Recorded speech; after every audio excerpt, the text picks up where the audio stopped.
जय गुरुदेव। श्रीमद् दशवैकालिक सूत्र के चतुर्थ अध्याय की अंतिम गाथाओं के परिप्रेक्ष्य में आयोजित इस साधना की प्रायोगिक विधि के सत्र में आपका स्वागत है।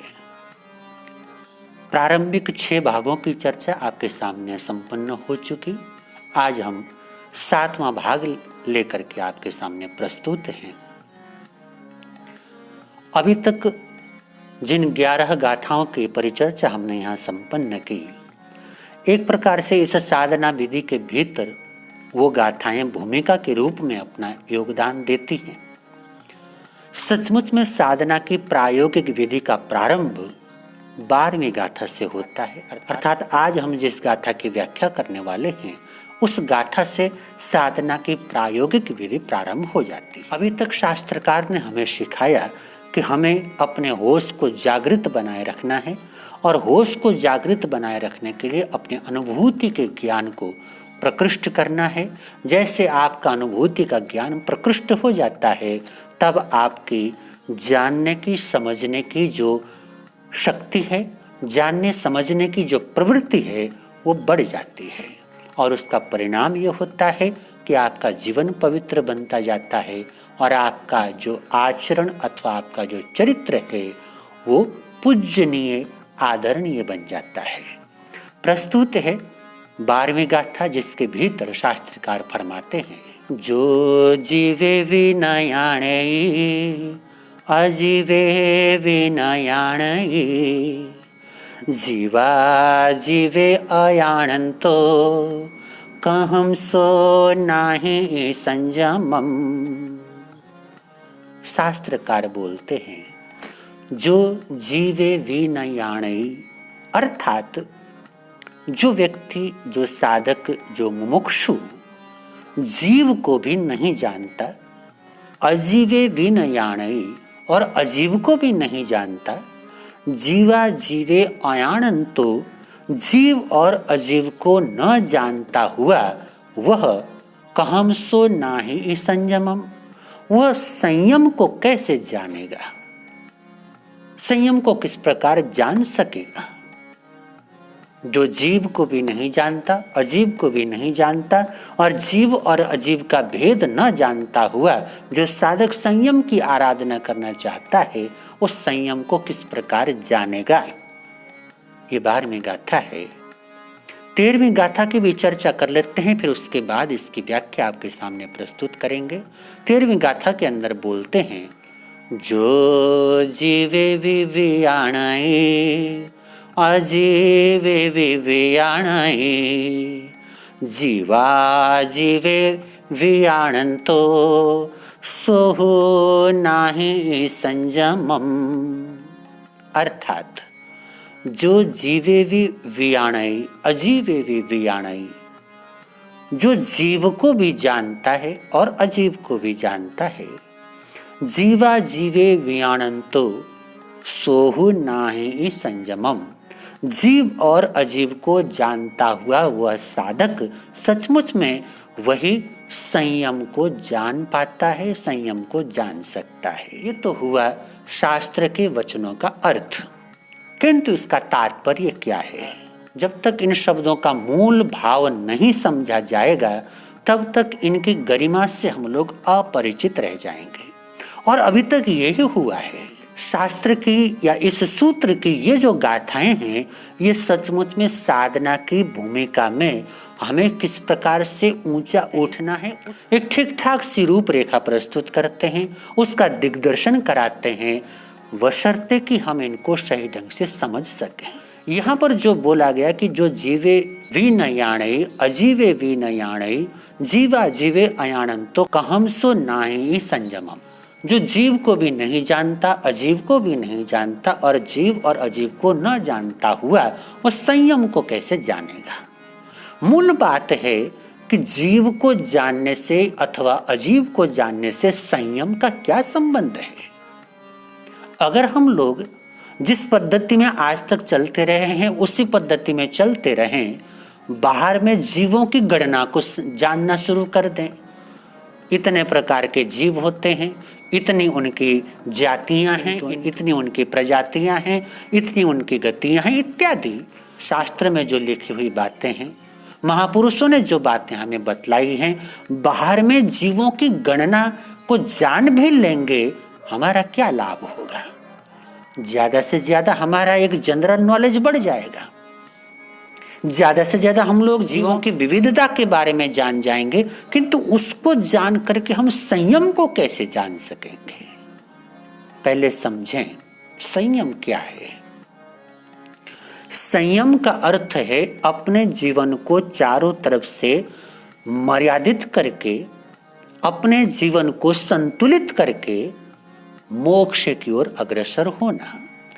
संयम का तात्पर्य है जहां जहां से मेरा जीवन बिखरता है, जहां जहां से मेरा जीवन मर्यादा से बाहर हो जाता है, जहां जहां मैं अपने जीवन को छिन्न भिन्न कर देता हूं, वहां वहां से अपने जीवन को संकुचित करके, मर्यादित करके मोक्ष की ओर, अर्थात जो अनावश्यक चीजें हैं, अवांछनीय चीजें हैं, उनसे मुक्ति की ओर अपने जीवन को लगाना, यही संयम है। और इस प्रकार से संयम की जो आराधना करते हैं वो कल्याण को साध लेते हैं।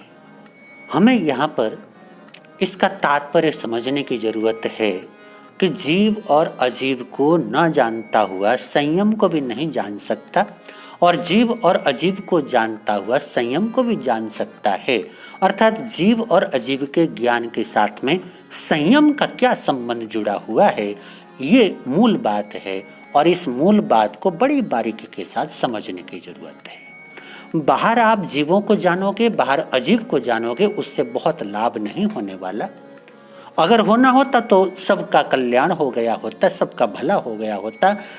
संसार के अंदर अनेक लोग ऐसे हैं जो बाहर के जीव और अजीव की गणना ठीक ठीक भली भांति जानते हैं, लेकिन उन लोगों के जीवन में संयम के दर्शन नहीं हो पाते।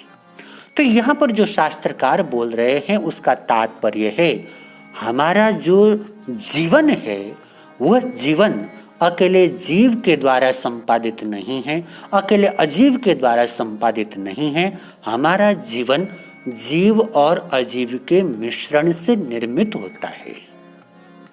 जितना भी इस संसार के अंदर जो जीवंत चीजें हैं, चाहे वो मनुष्य हो, चाहे पशु हो, चाहे पक्षी हो, चाहे वनस्पति जगत हो, जो पैदा होती है और जिसके अंदर जीवन की संभावना है और एक समय आने पर जो मृत्यु को प्राप्त हो जाती है, ऐसे तमाम जो जीवन की श्रृंखला है, वहाँ पर आपको कॉमन रूप से ये बात देखने को मिल जाएगी कि वहाँ पर जीव और अजीव का संयोग होता है, तब जाकर के जीवन आगे बढ़ता है। और जहाँ जीव और अजीव का वियोग हो गया, वहाँ जीवन रुक जाता है, जिसको हम लोग मृत्यु बोलते हैं।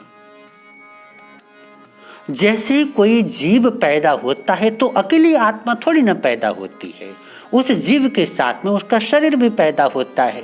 उसका शरीर बढ़ता जाता है और एक समय आता है कि शरीर पड़ा रह जाता और आत्मा निकल जाती है, जिसको हम लोग मृत्यु कह करके पुकारते हैं।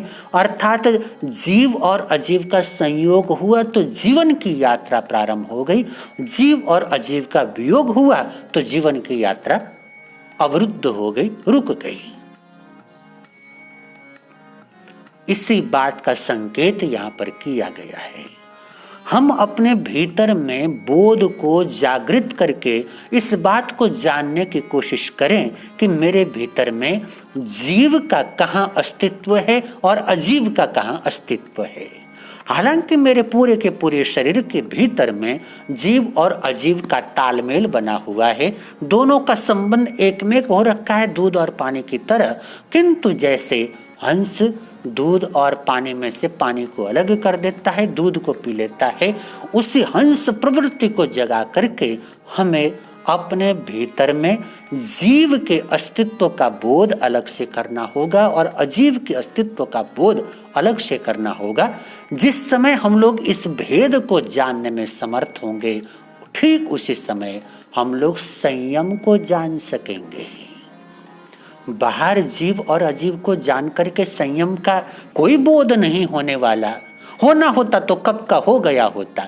बाहर के जीव और अजीव की गणना से कभी हमें संयम की प्राप्ति नहीं हो सकती, किंतु हमारे शरीर के भीतर में जहाँ पर जीव और अजीव का संयोग है, उस भेद को अगर हम लोग जान लें, समझ लें, ठीक ठीक जान लें, मेरे शरीर के भीतर में जहाँ जीव का अस्तित्व है और जहाँ अजीव का अस्तित्व है, इस जीव और अजीव के भेद को समझ लेना, इसी को भेद विज्ञान की साधना बोलते हैं। शरीर में रहते हुए अशरीर अवस्था को प्राप्त कर लेना। और जो साधक इस भूमिका तक पहुंच सकते थे, ऐसे साधकों का शरीर जब किसी एक अवस्था के अंदर खड़ा रह जाता या बैठा रह जाता, तो घंटों समय बीत जाए, लंबा समय बीत जाए, वो लोग अपने शरीर को हिलाते नहीं, उनका शरीर उसी अवस्था में पड़ा रह जाता और वो किसी दूसरे जगत में पहुंचे होते। ये जो भेद होता है, जब इस भेद विज्ञान को हम लोग उपलब्ध कर लेते हैं, तब जाकर के ये बोध प्रकृष्ट होता है। और जब ये बोध प्रकृष्ट हो गया कि मेरे भीतर में जीव और अजीव का संयोग है और इस संयोग को मैं जीवन बोलता हूँ, तब मुझे भली भांति ये बात नजर में आएगी कि जीव का अस्तित्व सदाकाल रहने वाला है और अजीव का अस्तित्व तात्कालिक है, कुछ समय के लिए है। अजीव का जो अस्तित्व है वो होता रहता है और निकलता रहता है, जुड़ता रहता है और निकलता रहता है। अर्थात अजीव का जो संबंध, अजीव का जो संपर्क हमारी आत्मा के साथ है, जिसको पौद्गलिक शक्ति या पौद्गलिक कर्म कह करके पुकारा जाता है, वो जुड़ते रहते हैं, निकलते रहते हैं, जुड़ते रहते हैं, निकलते रहते हैं। इसी को कर्म बंधन और कर्म उदीरना कह करके पुकारा गया है। जब इस भेद को समझने में हम समर्थ हो जाएंगे, तब एक हमारे भीतर में प्रवृत्ति होगी, तब फिर मैं अजीव का, जिसके अंदर क्षण प्रतिक्षण परिवर्तन है, उसके सानिध्य में अधिक रहने की अपेक्षा मैं उसके सानिध्य में रहूं जो सदाकाल रहने वाला है। तब मेरे अध्यवसाय का, मेरे अंतर्बोध का अधिक से अधिक संपर्क आत्मा के साथ हो जाता है, शरीर के साथ धीरे धीरे कम हो जाता है। और ये जो प्रवृत्ति है, इसी प्रवृत्ति में बढ़ने के बाद साधक लोग अपने शरीर को छोड़ करके आत्मा के सानिध्य में अधिक से अधिक समय गुजारा करते थे। इसी को भेद विज्ञान का दर्शन बोला जाता है। और जब भेद विज्ञान हो जाता है, तब आपके शरीर के साथ इसी प्रकार का दुर्व्यवहार किया जाए, आप तुरंत प्रतिक्रिया नहीं करते, क्योंकि आप आत्मा के जगत में प्रविष्ट हो गए हैं। ये बात ठीक ठीक हमें समझ में आ जाए। हमारे इस 3.5 हाथ की काया के भीतर में 2 जगत हैं, एक आत्मा का जगत है और एक शरीर का जगत है। जब तक आप शरीर के जगत में केंद्रित हैं, तब तक आत्मा का आपको कोई बोध नहीं होगा। और जिस समय आप आत्मा के जगत में प्रविष्ट हो जाएंगे, तब शरीर का बोध धीमे धीमे घटना शुरू हो जाएगा। अर्थात एक समय में आप एक ही जगत में रह सकते हैं, या तो शरीर के जगत में या आत्मा के जगत में। तो जब तक मैं शरीर के जगत में हूं, तब तक आत्मा का कोई बोध नहीं होता।